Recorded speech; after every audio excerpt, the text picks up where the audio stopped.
بسم الله والصلاة والسلام على رسول الله. السلام عليكم الزلفلاون، مرحبا بكم. دائما في سلسلة الحلويات العيد. جبت لكم هذه الحلوة جد اقتصادية بمقادير موجودة في كل بيت، ان غاتو تري ايكونوميك وما يشج بزاف الوقت، وخاصة انكم اني درتو بواحد الآلة بسيطة جدا. هاد لي ميني تارتولات، واحد الآلة دوك تشوفوها في الفيديو. توجدوا هاد الحلوة بسرعة، وزالي لا بريباري اون بو دو طون. حلوة رائعة. رايح نروحوا مباشرة الى المقادير وطريقة التحضير. هنا عندي 250 غرام زبدة ولا مارغرين تكون طرية، 250 غرام دو بور و دو مارغرين à température ambiante تكون بحرارة المطبخ. هنا عندي كاس سكر غلاس، سكر غلاسي، بصح ما يكونش معمر بزاف، نقصوا شويه من الحلاوه، نقصوا حوالي 1 سنتيمتر ادمي، الكاس ما يكونش معمر. 1 فير دو سكر غلاس موان 1 سنتيمتر ادمي، دونك لي با ترو بلا. هنايا بديت نخلط هكذا باش من بعد ما كي نضرب ما تروحليش هذيك السكر هذاك يروح كامل في المطبخ. عندي درت شويه ملح، اون بانسي سيل، وهنا عندي حبه بيض وصفر، ان اوف بلس ان جون دو. المهم نزيدو نكملو نضربو هادوما المكونات. دونك كما فهمتكم في الفيديو اللي فات، انا راني مضطره اني نفسر شويه باللغه الفرنسيه لانه كاين اللي يتبعوني ما يفهموش العربيه. هنا زدت فانيلا انا سائله، تقدروا ديروا سكر فانيلي. دونك جي راجوتي اون كويير كافي فاني ليكيد. وهنا عندي كاس معمر مليح مليح مليح تاع مايزينا. انا هنايا كنت غربلتها ان غران فير دو فلور دو مايس ولا مايزينا كو جافي تاميزي على لافونس. دائما كي تخدموا بالباتور هاد النواشف ما تروحوش خلطوهم هكذا من قبل ما تشعلوا الباتور تاعكم، لانه راح يطير. شوفوا خاصه المايزينا والسكر غلاس. وهنا عندي كميه من الفرينه او الطحين، وهنا عندي ربع ملعقه صغيره خميره الحلوى، ان كار دو كويير كافي دو لوفور شيميك اي دو لا فارين. هنا عفوا الفرينه ولا الطحين هنا تحطوا حتى تطمن لكم العجينه. دونك لا بور لا فارين j'ai pas mesuré, j'ai mis juste pour avoir une pâte jusqu'à ce que vous obtiendrez une pâte qui colle pas au doigt et qui n'est pas dure. العجينه تاعكم لازم تكون طريه وما تتلاصقش وما تجيش يابسه، كيما عجينه الصابلي عادي. هنايا نطمها بلا سباتول بلا الباتور. دونك لا on n'a pas besoin d'utiliser le batteur. نزيد بشويه شويه الفارينه. دونك جو راجوت بيتي ا بيتي لا فارين. سمحوا لي، شوفوا الكميه اللي بقات. المهم ما تعجنوهاش، دونك طموها برك فقط حتى تتحصلوا على عجينه قلت لكم تكون ما تتلاصقش وما تكونش تتلاصق وما تكونش يابسه. شوفوا هنا ندير لكم ان تيست. هنا نحي هذا الكون، شوفوا بين يديا هاي طريه وما تتلاصقش. ومن بعد طموها في فيلم غذائي وديروها في الثلاجه ترتاح على الاقل نصف ساعه. هنا نحيت شويه باش نديرو في المجمد، لاني رايحه هذاك اللي نحيت رايحه نرابيه فوق هذوك لي تارتولات. دونك جي انليفي ان petit peu de la pâte pour la mettre au congélateur parce que je vais la râper. là je vais préparer les farces. هنا راح نحضر الحشو. عندي زوج حشوات، وحده بالجوز الهند avec la noix de coco et de la confiture. moi j'utilise la confiture de à la pêche، mais تقدروا انا استعملت مربى الخوخ لانه كانت محلوله، والا استعملوا مربى المشماش. وهذيك اللي بالكاوكاو رايحه نجمعها مربى تاع لا فريز. دونك لا جو في préparer deux farces, une avec des cacahuètes torréfiées. الكاوكاو تاعي بيان سور حمصته في الفرن بلا القشور، ما استعملوش القشور، قشرته وحمصته في الفرن. ونواه كوكو رحيته، لا نواه كوكو يفو لا ميكسي باش كي تكونوا تاكلوا فيها ما تجينيكمش الفم. انا نواه كوكو تاعي شويه خشين على هذيك اللي رحيته. هنا رايحه نخدم الحشوه، الحشوات بسيطه، حشوه جد بسيطه، تري تري ايكونوميك لي فارس. انا ما استعملتش هذوك تاع كريمو. المهم هذوك الحشوات كاع اللي يشدوا بزاف الوقت. شوفوا هذا شويه كاوكاو ترحيوه وتزيدوا له شويه مربى. انا هذه تاع الكاوكاو حبيت نديرها بالمربى تاع الفراوله. دونك كونفيتور على فريز، استعملوا المربى اللي عندكم. يعني vous pouvez utiliser la confiture que vous voulez ou celle que vous avez à la maison. هنا تبداو تديروا في المربى حتى تتحصلوا على هكذا حشو يكون متماسك، ما يكونش جاري وما يكونش يعني ثقيل. وبالنسبه لهذيك تاع نانوات كوكو، قلت لكم نانوات كوكو انا رحيتها وريحه نطمها بمربى تاع، كنت حنديرها بمربى تاع المشماش تاع لابريكو باسكو عندي، وكي لقيت عندي في الثلاجه عندي كونفيتور ولا مربى تاع لابيش الخوخ، قلت معليش عندهم نفس تقريبا نفس الذوق، قلت مري محلوله وعلى بالكم في رمضان ما ناكلوش بزاف لي كونفيتور، قلت نستعملها خير من تقعد لي. اذا هنا حطيت كميه ثاني تاع نوات كوكو ولا جوز الهند. دونك لا dans un autre ramequin j'ai mis un peu de la noix de coco que j'avais mixée et là je vais mettre un peu de confiture. Moi j'ai utilisé confiture à la pêche, mais vous pouvez utiliser aussi confiture d'abricot.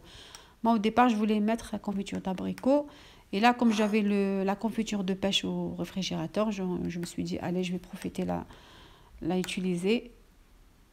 Et croyez-moi, elle a presque le même goût que celle de l'abricot. تقريبا عندهم نفس الذوق. اذا شوفوا كيفاش تحصلت على هذه لا تكستور تاع المربى. هنا راني وجدت هذو لي مول تاوعي اللي راح نخدم بهم. هنا العجينه تاعي راهي بارده. شوفوا هذه الاله اللي راح نخدم بها، انا شريتها الحق في الصيف اللي فات، العام اللي فات في البلاد. واللي ما عندهاش هذه الاله دير عادي celle qui n'a pas cette petit appareil qui aide beaucoup. يعني هذه تربحوا بزاف الوقت. اللي ما عندهاش تستعمل يعني عادي دير العجينه تاعها في طارتولات كيما ما فين نديرو. هنا شوفوا تلبزوا مليح مليح مليح، فو بيان ابوي باش تخرج لكم. وهذاك لو بتي مول هذاك الابيض لازم تغلفوه بفيلم غذائي، لان انا سيتها بلا لصقت لي. دونك يفو كوفرير la partie blanche là avec le film alimentaire comme j'ai fait, parce que sinon ça va coller dans la pâte. دونك لازم ديروا لها الفيلم الغذائي باش هكذاك ما تلصق لكمش. ومن بعد بيان سور زيدوا سقموها ونحوا لها كاع هذاك الحواف هذوك الزياده. فقط حبيت نوري لكم هادو الصغار ما يجوش في هذا كي سيت نخدم بها. شوفوا شغل لصقت هذا المول تاع لي تارتولات لصق وما حبش يتنحى. دونك لي مول تاع لي تارتولات هادو صغيورين ما يجوكمش في هذه الاله هذه. دونك لازم تستعملوا مول يكون شويه كبير كيما هذا راح ندير ولا اكبر منه. مي هادو الصغيورين نو، انا كي درتها لصقت لي. على هذيك هادو الصغار درتهم باليد عادي، وهادو الكبار درتهم بهذه الاله هذه هكذا كيما راكم تشوفوا. هنا زدت لكم واحده اخرى. يعني فريمون هاد الاله عجبتني انا بزاف صراحه. ماشي غاليه بزاف والله، ما شفيتش حاجتها ولا ما شفيتش صراحه والله ما شفيت، ماشي غاليه بزاف. المهم هكا كملتهم كامل انايا بهاد الطريقه. ولا كانت خشينه زيدوا رقوها شويه. صراحه هاد الماشينه تعاونكم بزاف بزاف. هكذا بعد ما كملتهم كامل العجينه تاعي راح نرجعها للثلاجه. جو في غوميتر ما بات او ريفريجيراتور مليح كي تكون هكذاك بارده تساعدكم، يعني خير من تكون هكذاك طريه. على هذيك اللي انا ما وجدتهاش من قبل زعما نقولوا ديري هاد البتيت بول وتوجديه كاع، لا حبيت نخليها هكذاك بارده. هنا نبدا نعمر في الحشو تاعي. انا هذاك تاع نوات كوكو درتو في هذوك لي مول تاع لي طارتولات الصغار هكذا. تسقموا هكذا بالمغرفه بالملعقه. وهذاك تاع الكاوكاو تاع الفول السوداني درتو في هذوك لي مول تاع الكبار. صدقوني الحلوه هذه عباكم واحد البنه ندي فيها واحد الريحه، تعرفوا ريحه الكاوكاو بالمربى وريحه نوت كوكو. شوفوا حلوه سهله، مقادير جد بسيطه، موجوده في كل بيت. توجديها في بوقفه كما نقولوا، ما تشدش بزاف في الوقت، خاصه بهذه الاله هذه ولا غير هايله. يعني عاونتني بزاف صراحه. هادوك الاخرين كي خدمتهم باليد شدوا لي شويه الوقت. يعني سي دوماج. انا عجبوني خيرتهم بصح ما حبوش يشدوا لي في هذيك شغل عباك لصقوا بس باش نحيتهم. دوك على هذه ننصحكم كي تشروها استعملوا هكذو لي مول اللي يكونوا شويه كبار، ما يلصقولكمش في هذيك الثقبه هذيك وين تحطوها. المهم الفرن تاعكم تسخنوها على 180 درجه. شوفوا هذه القطعه كانت في المجمد، دونك لو بتي مورسو لا دو بات جلي مي او كونجيلاتور مليح تكون جامده باش كي تسكرفجوها هكذاك طرابي والعجينه تجيكم سهله. شوفوا الحلوه هذه تشبه حلوه صبر الشراش. انا درتها هكذايا فرديه، تجيكم يعني تقطع لكم كميه كبيره الله يبارك. شوفوا 250 غرام زبده دارت لي 44 حبه 44 بياس. جافي بتوني 44 بياس. شوفوا كيفاش جات شابه. هنا رايحه نديرها طيب. حطوها من تحت باش هذاك العجينه هذيك فوقانيه ما تتحرق لكمش. شوفوا كيفاش تجي حمروها شويه الحلوه مليح. هادو لي صابلي يجوا هكذا محمرين، ما طيبوهاش هكذاك بك صفراء. تجي مع الوقت كي تكون هكذا محمره تجي مقرمشه، مع الوقت هذيك القرمشه تطول تقعد، ماشي كي طيبوها هكذاك شغل صفراء تولي تطرى بالخف. لي صابلي مليح يجوا هكذا شويه محمرين. المهم انا حخليهم شويه يبردوا، ومن بعد باش نديروا لهم التزيين هكذا شوفوا كيفاش يجي الطياب تاعهم، يجي شويه احمر. شوفوا الكميه قلت لكم جاوتني 44 حبه 44 بياس، يعني كميه لاباس بها الله يبارك. وانا كنت استعملت ليمون كبار وليمون صغار. هنا كما راكم تشوفوا نرشوا عليهم سكر غلاس. لا سي دو سكر غلاس جوست بور لا ديكوراسيون، يعني السكر غلاس هذا يعطي لهم شكل شباب. شوفوا وانا كان عندي شويه الكارز المصبر، جافي دي سوريز كونفيت قطعتهم، ما كانوش عندي بزاف، قطعتهم وزدت زينتهم. هذا اللي تحب يعني التزيين يبقى اختياري. فوالا حلوه هذه يعني، ولا غير راني حابه يعني اللي قادره ديرها اللي مازال ما كملتش حلويات العيد تجربها. واش نقول لكم، شوفوا يعني تتكسر بكل سهوله، وجايه الحشوه هذيك جات طريه، الحشوه هذاك بقى طري.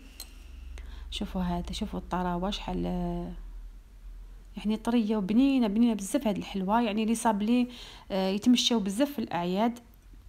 المهم نتمنى الوصفه هذه تكون عجبتكم، والله غير نتمنى هذيك الاله تشروها ونتمنى تجربوها. صدقوني ما تطولوش بزاف في التحضير تاعها. نقول لكم صحه فطوركم، ونتلاقاو في ان شاء الله اذا كتب ربي في وصفه واحده اخرى. صحه فطوركم، والسلام عليكم ورحمه الله تعالى وبركاته.